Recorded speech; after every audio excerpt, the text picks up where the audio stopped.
નમસ્કાર મિત્રો, આજનું મારું મોતી છે મૂલ્યો।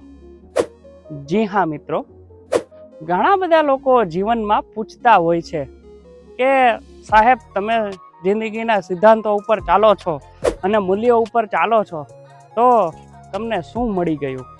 એટલે હું કંઈ બોલું નહીં, પણ હંમેશા એક જ વસ્તુ કહું કે દરેકના વિચારો અને જરૂરિયાતોને સંતોષવા માટે, તમારી લાઈફસ્ટાઈલ બીજા કરતાં સારી દેખાડવા માટે અને ક્યાંક ને ક્યાંક એમ કહેવાય ને કે કાલ્પનિક દુનિયાઓમાં જીવીને અને ફિલ્મી દુનિયામાં લોકો જેવું જીવન જીવે છે એવી ધારણા કરીને તમે તમારા નૈતિક મૂલ્યોનું પતન કરી નાખો તો એ ક્યાંક ને ક્યાંક વ્યાજબી નથી।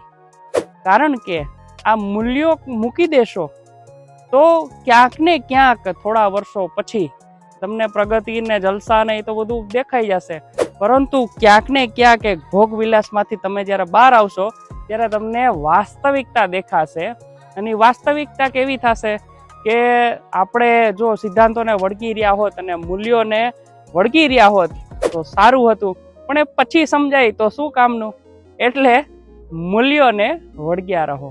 જે આપણા ઋષિમુનિઓ કહી ગયા છે એના ઉપર અનુસરણ કરો, અમલ કરો અને જીવન જીવો, એમાં સુખ, શાંતિ અને મજા છે। ધન્યવાદ।